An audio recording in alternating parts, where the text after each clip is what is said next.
Hello and welcome to What's the Story Ghost. I'm your host Annette. And I'm Steven. And today we are on episode 69. Yo, wow, I thought we were on 69 the last time. No, 68. Steven. Annette? Oh, we haven't done this in ages. Have you been to Wales? Yes. I'm apologising in advance. I actually left the name of the place out because I will make a holy show of myself if I try and pronounce it. Welsh is a little like Irish.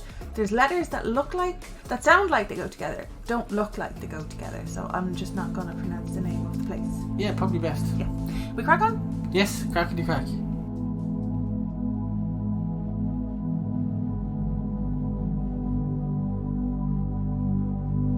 I know I don't usually start the episode with the rabbit hole I fell down this week, but it's related. Kind of. I've always considered myself quite an empathic person. In some circumstances, I would have even said I was an empath. Thankfully, I am not. Although the words sound the same, they are very different. According to Dr. Judith Orloff, who literally wrote the book on empaths, ordinary empathy means our hearts go out to another person when they are going through a difficult period. Empaths, however, actually sense other people's emotions, energy, and physical symptoms in their own bodies. Empaths feel things first, then think, which is the opposite of how most people function in our over-intellectualised society. Stephen can attest to this. I feel and then think, whereas he thinks about how to fix the problem, and then when the problem is solved, he might have a feeling after, if there isn't something more interesting to do. According to Dr. Orloff, research shows that high sensitivity affects approximately 20% of the population, though the degree of one's sensitivity can vary. So of course I went on a deep dive into the subject and found a great piece on purewow.com who quoted Dr. Orloff. Now, while every empath lives a different experience, Orloff's book identifies three main types and defines them as such. The first is a physical empath. You are especially attuned to other people's physical symptoms and tend to absorb them into your body. You can also become energized by someone's sense of well-being. For example, if a physical empath's friend is complaining about sharp stomach pains, the physical empath might start to feel a similar pain in their own body. The second is an emotional empath. You mainly pick up on other people's emotions and can become a sponge for their feelings, both happy and sad. Orloff gives this example of what an emotional empath is. They can sit beside a depressed person while watching a comedy and walk out of the movie theatre feeling depressed. How? The other person's energy field overlaps with the empath's field during the film. And the third is an intuitive empath. You experience extraordinary perceptions such as heightened intuition, telepathy, messages and dreams, animal and plant communication, as well as contact with the other side. Now there is even more to this one. In fact, intuitive empaths can be broken down even further, and we will come back to that. But that last line got me thinking, as well as contact with the other side. It's statements like these that make me very grateful that I might just be a little sensitive or just open-minded. Imagine walking into a pub, any pub in Dublin city centre, for a girls' or a lads' night out, or to blow off steam after work with a colleague. Sure, the building might be a pub now, but some of the buildings in town are old. The Brazen Head in the Liberties offers an old world charm and modern day Irish pub banter feel, but it claims the title of the oldest pub in Dublin city, having been founded in 1198. Pubs are inherently noisy, but imagine if you couldn't hear your friend sitting right across from you, because beside them was the ghost of a man who died in the building 100 years ago before getting a chance to tell his wife that he had changed the combination lock to the home safe, so he spends his days now just screaming out the combination number over and over, and you are the only person who can hear him. So on that note, I am incredibly grateful to be able to walk into the local without hearing anything but the banter and the trad band. The rabbit hole I fell down made me think of really old pubs, and what better old pub location than beautiful Wales. The Skirrid Mountain Inn, known as the oldest pub in Wales, has over 900 years of history. The front door is original to the building, and the wood can be carbon dated to 1500 years old. Between ruthless executions, suffering and witchcraft, there are many stories to be told. It was first mentioned in documents in 1110, around the time of the Norman conquest. The pub was used to entertain several kings from both England and Wales, who used the archaic mounting stone in the courtyard to dismount their horses. People believed that the Skirrid Mountain Inn was the very place where the Welsh ruler Owain Glyndwr started his revolt against England and Henry IV. The dying and wounded soldiers would go back to the Skirrid Mountain Inn after fighting in battle. Standing in the shadow of the mountain for which it's named, the inn's first floor was then used as a courtroom where people who committed serious offences were given capital punishment. The legend goes that around 180 hangings took place on the Skirrid Mountain Inn's staircase. To paint a picture, it's a tight staircase. It wraps around itself, and the person being hung falls down the gap in the middle. The gap is so narrow that if you were hung but your hands were free, you could reach out and grab hold of the banisters and save yourself. But how often is someone hung and their hands not bound behind them? Now, it's said that those who were hung here were for serious offences, but I don't care how hardened a criminal you are, even the worst of the worst goes to the noose scared. All of that fear has to leave residual energy. But in fact, one of the most famed hauntings is that of the supposed former judge that worked in the Skirrid Inn, Judge John Jeffreys. Described as an unpleasant ghost, his entity haunts the upper levels of the Skirrid Inn. It's believed that his spirit remains on the property, seeking more death, forever on the lookout for his next hanging victim. And where there's a noose, there is a hangman. Another entity that haunts the property, thought to be even more malevolent than Judge John Jeffreys, is the former hangman. This spirit is said to be felt around the upper floors of the inn, especially on the staircase where the hangings were performed. Many have seen his shaded apparition, which is described as a foreboding black mass in the shape of a shadow. John Croter, another executed man, is also said to inhabit the staircase area. His crime was stealing sheep. In fact, he was the last man hanged in Wales for this type of crime. In the wake of his death, his spectre has been seen inside the Skirrid Inn, where it's thought he still occupies the space around the staircase because he's disgruntled with the verdict of his case. The Skirrid Inn is also haunted by Father Henry Vaughan and Fanny Price. Henry is said to roam the downstairs area, looking out for the building and its inhabitants, while Fanny is sent to haunt the upstairs bedrooms at the inn, primarily rooms 2 and 3. She is known to have worked in the inn and died there of tuberculosis sometime in the 18th century. Since her death, she's been seen, heard, and even smelt through the inn. Countless more paranormal claims have been passed around during the inn's long existence. Poltergeist activity has seen glasses thrown clear across the room, and disembodied footsteps and whispers are common. Additionally, many have reported a feeling of dizziness while ascending the staircase, and a feeling of being choked before developing rope burns on their necks. The Skirrid Inn is a charming place to visit, and on the outside it looks like a quaint little inn where you can share a drink and a story with the locals or a fellow traveller. But I hear the food is absolutely to die for, so I suppose that explains why some of the patrons won't leave.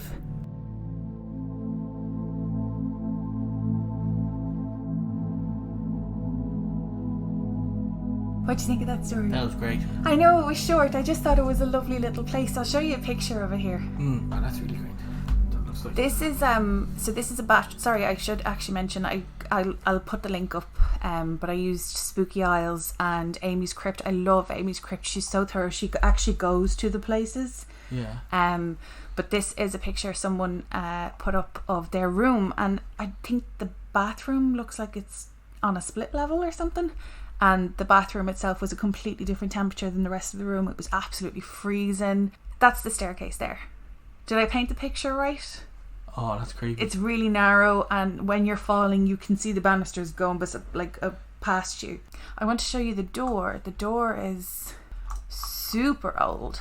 That's the door there. Jesus, it It looks is old. old. It looks like driftwood from a pirate ship, kind of old. I wanted to show you the front of it, but I can't seem to get a picture of the place. That's it there. Doesn't it look lovely?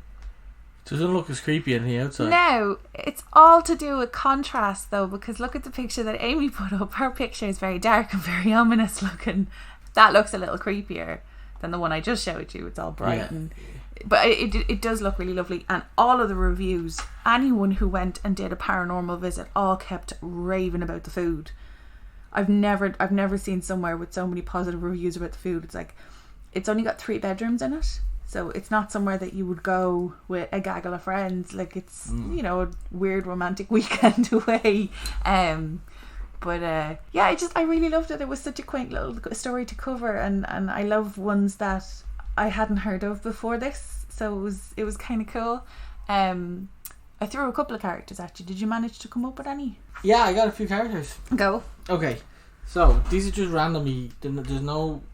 There's never any rhyme or reason in your... although normally you stick with a theme or a genre of movie. No, I'm just too lazy. I pick one film and just... What Steven's watched this week? Yeah, exactly. It's basically the cast of what I watched this week. You ran out of Sheldon characters, did you? Well, what am I watching recently? Matt Verstappen and... is it Max Verstappen?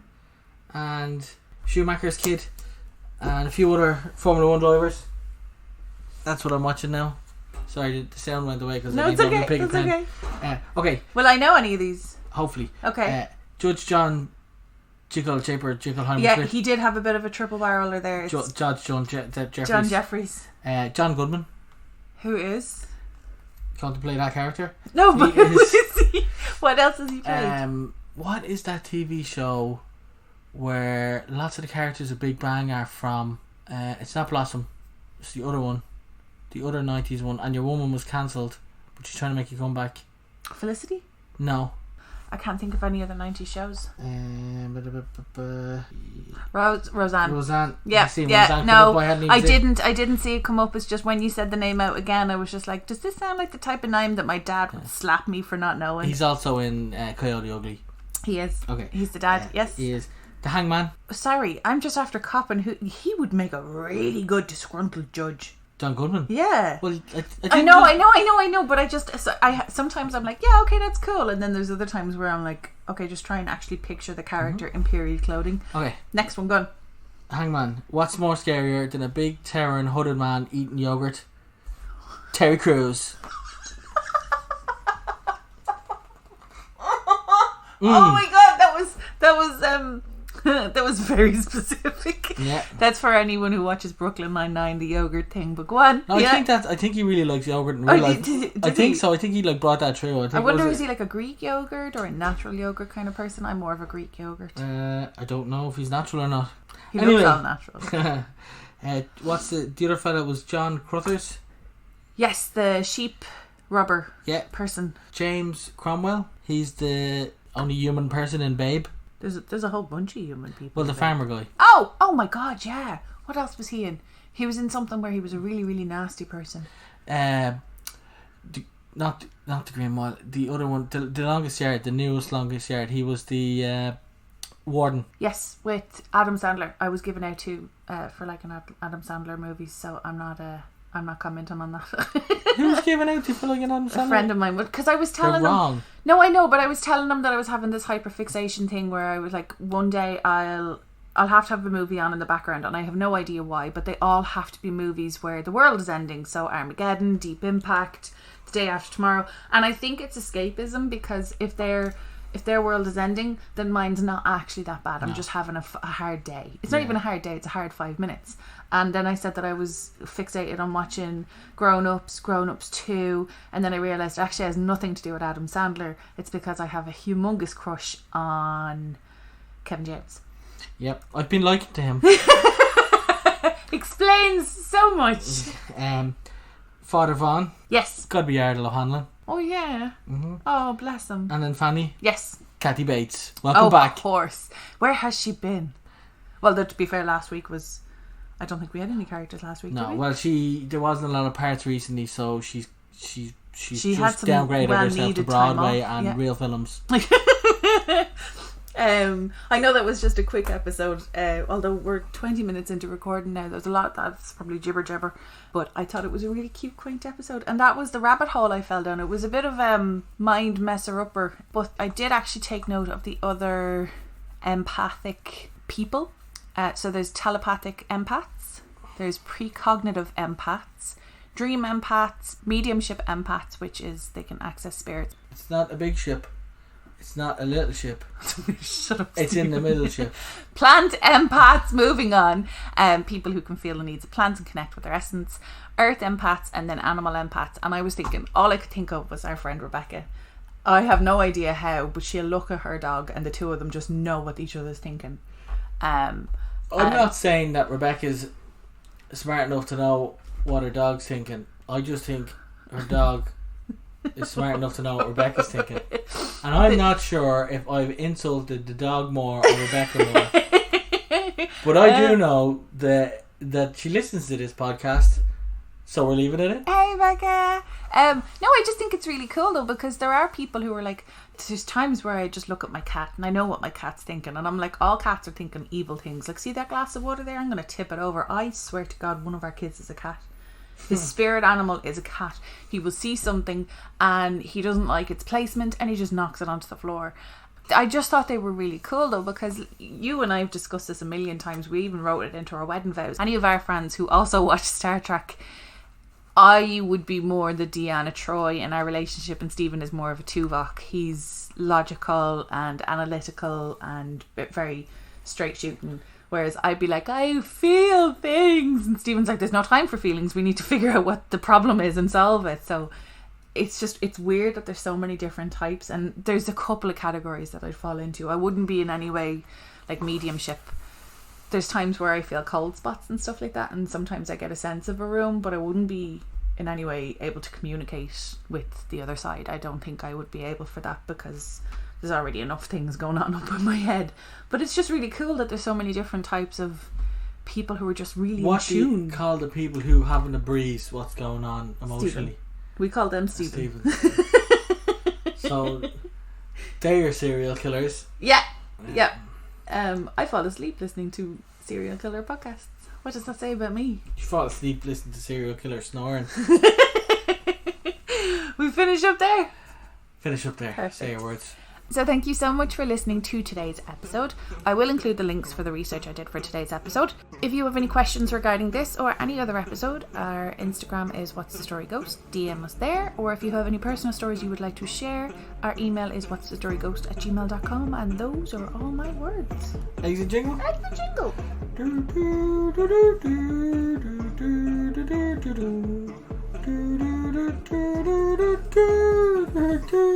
Bye. I don't know if he knows, but I tried to do Father Ted theme tune. Oh, I thought it was Glen Rowe. No, but I accidentally fell into Glen Rowe, and then I couldn't get back out. What is Father Ted? It's Glen Rowe. It's the same film. It's